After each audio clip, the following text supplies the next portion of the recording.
Hi, എല്ലാവർക്കും നമസ്കാരം. എൻ്റെ പേര് ഡോക്ടർ മാനസ് പീറ്റർ. നമ്മുടെ കൂടെ എന്നുള്ളത് ഡോക്ടർ അഞ്ജല അയ്യപ്പൻ.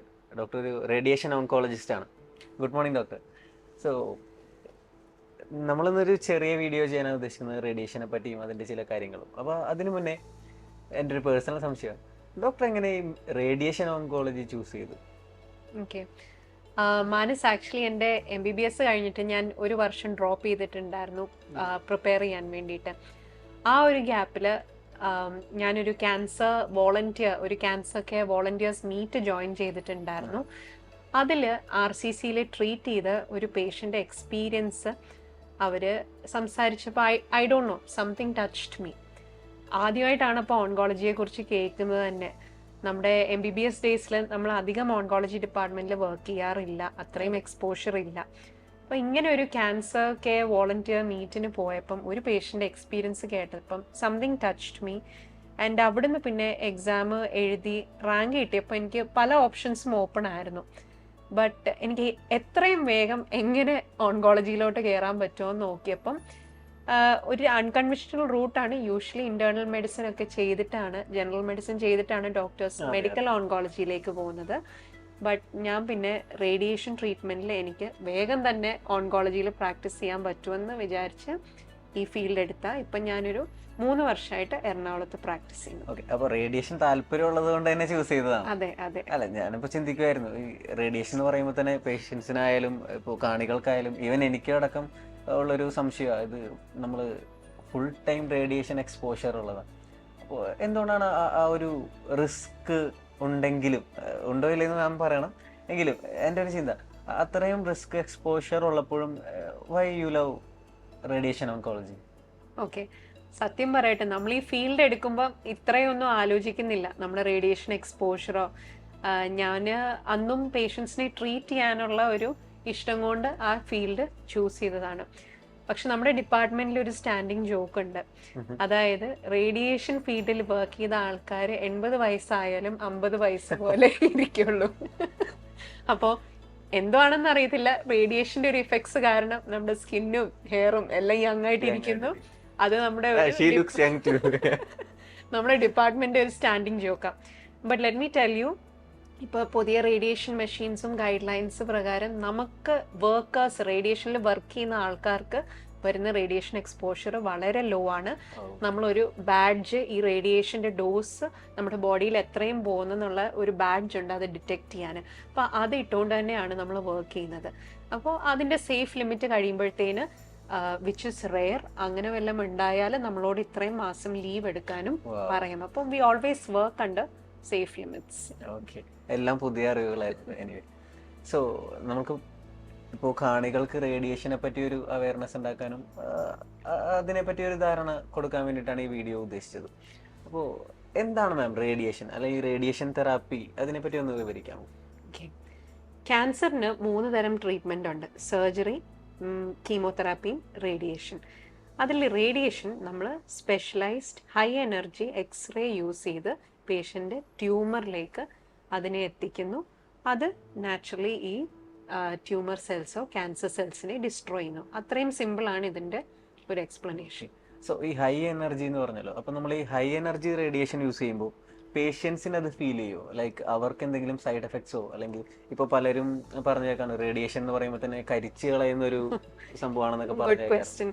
സോ നമ്മളും ചിലപ്പം OPയിലൊക്കെ ഇരിക്കുമ്പോൾ പേഷ്യൻറ്റിനോട് സിമ്പിളായിട്ട് പറയാൻ വേണ്ടി പറയും, ഒരു ലൈറ്റ് അടിക്കുന്നു, അല്ലെങ്കിൽ എക്സ്റേ അടിക്കുന്നു, അല്ലെങ്കിൽ കരിച്ചു കളയുന്ന ട്രീറ്റ്മെൻ്റ് എന്നും പറയാറുണ്ട്. പക്ഷേ ഇത് ഒരു രീതിയിലും പേഷ്യൻ്റെ സ്കിന്നോ ഒന്നും കരിച്ചു കളയുന്ന ട്രീറ്റ്മെൻ്റ് അല്ല.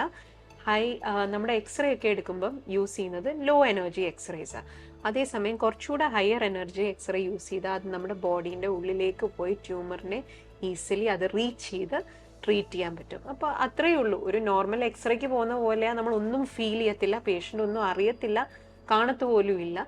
നമ്മൾ ആ എനർജി ഉള്ള ബീമിനെ അകത്തേക്ക് വിട്ട് ട്രീറ്റ്മെന്റ് കൊടുക്കുന്നു. സോ മെഡിക്കൽ ഓങ്കോളജിയിൽ വർക്ക് ചെയ്യുമ്പോൾ ഏറ്റവും അധികം പേഷ്യൻസ് വന്ന് ചോദിക്കുന്ന സംശയമാണ് ഈ റേഡിയേഷൻ ഓങ്കോളജിനെ പറ്റി. അപ്പോൾ അതിനെപ്പറ്റി എക്സ്പേർട്ട് ആയിട്ടുള്ള മാഡത്തിനോട് തന്നെ നമുക്ക് ബാക്കി ചോദ്യങ്ങളോട് ചോദിക്കാം.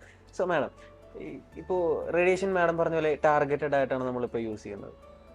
എന്നാലും പാർശ്വഫലങ്ങൾ എങ്ങനെയാണ്? ഇതിൻ്റെ സൈഡ് എഫക്ട്സ് കൂടുതലാണ്. ഇപ്പോൾ ഏറ്റവും കൂടുതൽ പേഷ്യൻസ് ചോദിക്കുന്നത് ഹെയർ ലോസ്, മുടി കൊഴിയുമോ, അങ്ങനെയുള്ള കാര്യങ്ങളാണ് ചോദിക്കുന്നത്. അപ്പോൾ അതിനെപ്പറ്റി എന്താണ് പറയുക? ഓക്കെ, ആദ്യമേ ഞാൻ ആ ലാസ്റ്റ് ക്വസ്റ്റ്യൻ എടുക്കാം. അതായത് ഹെയർ ലോസ് റേഡിയേഷൻ തലയ്ക്ക് അല്ലെങ്കിൽ സ്കാൽപ്പ് റീജിയനിൽ ആ ഭാഗത്ത് ബ്രെയിൻ ട്യൂമേഴ്സിനൊക്കെ കൊടുക്കുമ്പോൾ മാത്രമേ ആ റീജിയനിൽ ഹെയർ ലോസ് ഉണ്ടാവാറുള്ളൂ. ആ ഹെയർ ലോസ് പെർമനൻ്റ് ആണ്.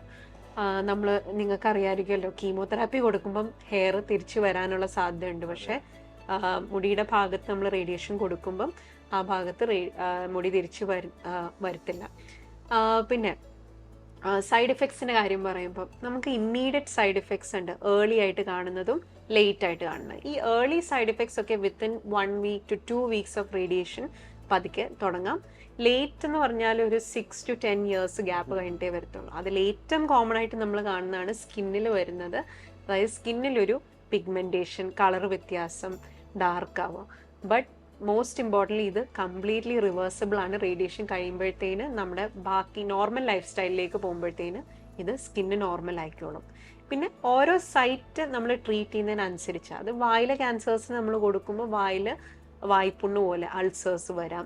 പിന്നെ കുടലിന്റെ ഭാഗത്ത് കൊടുക്കുമ്പോൾ ചിലപ്പം വയറ്റിളക്കം വരാം.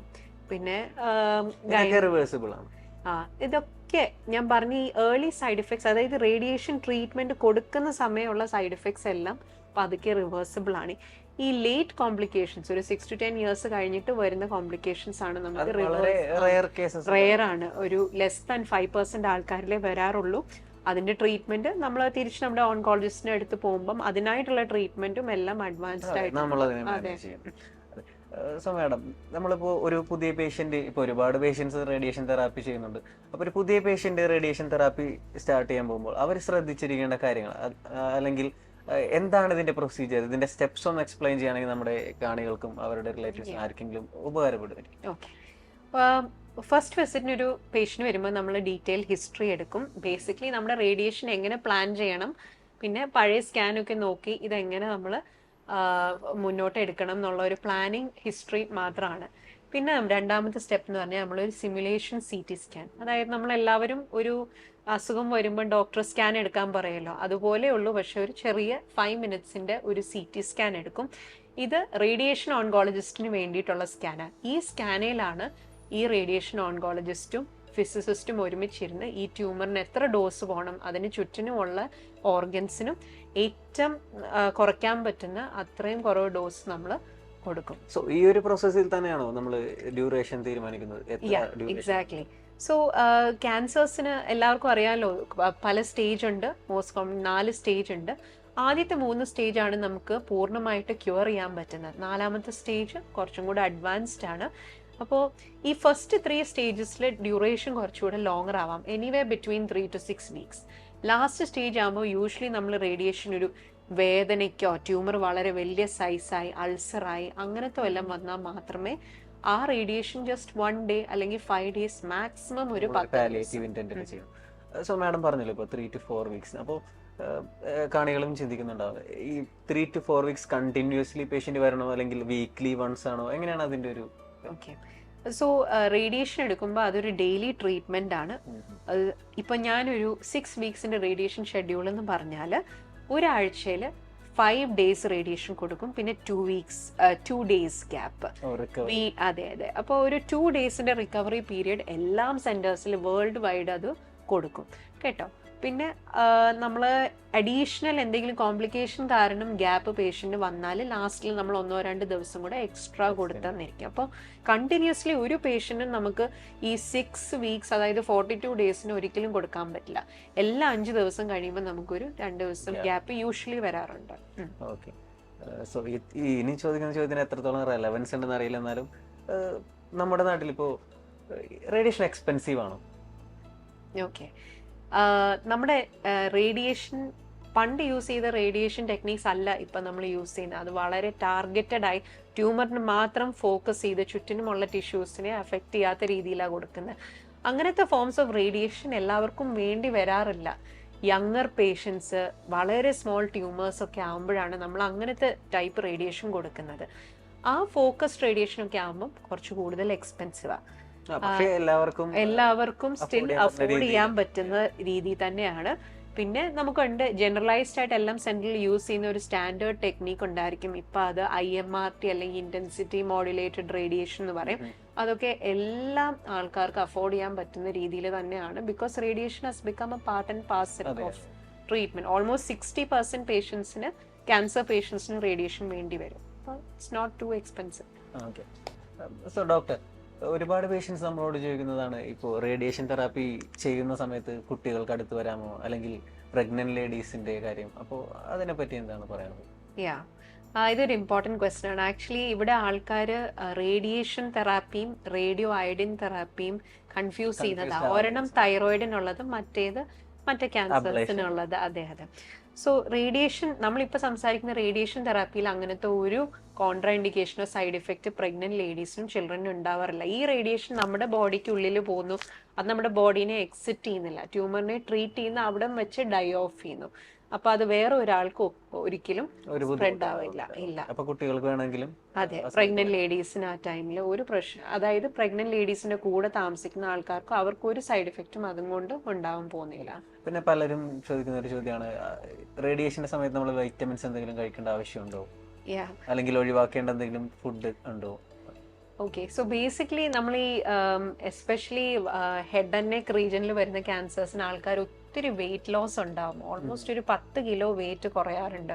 അപ്പോൾ ആ ഒരു ടൈമിൽ നമ്മുടെ റിലേറ്റീവ്സോ ഫ്രണ്ട്സോ എല്ലാം പറയും എന്തെങ്കിലും ഒരു മൾട്ടി വൈറ്റമിൻ, അല്ലെങ്കിൽ അമേരിക്കയിൽ നിന്ന് വരുന്ന ആംഗ്ലോ എല്ലാം ഒരു മൾട്ടി വൈറ്റമിൻ തരുന്നു. പക്ഷേ ഈ മൾട്ടി വൈറ്റമിൻസിൻ്റെ അകത്ത് നമ്മുടെ ഈ റേഡിയേഷൻ ട്രീറ്റ്മെൻറ്റുമായിട്ട് ഇൻ്റർഫിയർ ചെയ്യുന്ന ആൻറ്റി ഓക്സിഡൻസ് ഉണ്ടാവാം. അപ്പോൾ നമ്മൾ എപ്പോഴും അഡ്വൈസ് ചെയ്യുന്നത് റേഡിയേഷൻ ട്രീറ്റ്മെൻറ്റിൻ്റെ ഡ്യൂറേഷൻ എടുക്കാൻ പറ്റില്ല, ചെയ്യാൻ പാടില്ല.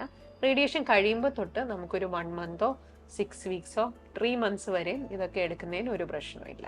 ഭക്ഷണം എന്തെങ്കിലും ഒഴിവാക്കേണ്ട ഭക്ഷണം എന്തെങ്കിലും? സോ റേഡിയേഷൻ ട്രീറ്റ്മെന്റ് എടുക്കുന്ന ആൾക്കാർക്ക് പൊതുവേ ശരീരത്തിനൊരു ചൂടും, അവർക്ക് സ്പൈസി ഫുഡ് ടോളറേറ്റ് ചെയ്യാൻ പറ്റില്ല. അപ്പോൾ എപ്പോഴും ഒരു ബ്ലാൻഡ് ഡയറ്റ്, പച്ചമുളക്, പിന്നെ റെഡ് ചില്ലി, ഇങ്ങനത്തെ കാര്യങ്ങളെല്ലാം അവോയ്ഡ് ചെയ്യാതെ, ഓറൽ അൾസേഴ്സ് മാത്രമല്ല മൊത്തത്തിൽ അവർക്ക് ഇന്റേണലി ചെറിയ രീതിയിൽ അൾസേഴ്സ് വരാറുണ്ട്. അതുകൊണ്ട് മാക്സിമം ബ്ലാൻഡ് ആയിട്ട് cold food, soft food, pepper use ചെയ്യുന്നതിന് ഒരു പ്രശ്നമില്ല. പക്ഷെ വേറെ എന്തെങ്കിലും ടൈപ്പ് ചില്ലീസ് യൂസ് ചെയ്താൽ അവർക്ക് ഈ അൾസേഴ്സ് കൂടുതൽ അഗ്രവേറ്റ് ആവും. ആൻഡ് ഈ പറയുന്ന എല്ലാ ഇൻസ്ട്രക്ഷൻസ് ഒരു റേഡിയേഷൻ കഴിഞ്ഞിട്ട് 1 മാസം 6 ആഴ്ച വരെ നമ്മൾ കണ്ടിന്യൂ ചെയ്യാൻ പറയും. അത് കഴിയുമ്പോഴത്തേനും അവർക്ക് നോർമൽ ലൈഫ് സ്റ്റൈലിലേക്ക് പോവാം. സോ നിങ്ങൾക്ക് എല്ലാവർക്കും കുറച്ചെങ്കിലും റേഡിയേഷനെ പറ്റി ഒരു ധാരണ കിട്ടിയെന്ന് പ്രതീക്ഷിക്കുന്നു. എനിക്കും കുറച്ച് ധാരണ കിട്ടി. എനിവേ, സോ ഇനി അടുത്ത പേഷ്യൻസ് എന്തെങ്കിലും പുതിയ സംശയമായിട്ട് വരുമ്പോൾ ഞങ്ങൾ അടുത്ത വീഡിയോ ആയിട്ട് വരുന്നതായിരിക്കും. Anyway, thank you so much madam. Thank you so much for your time. Thank you. Take care.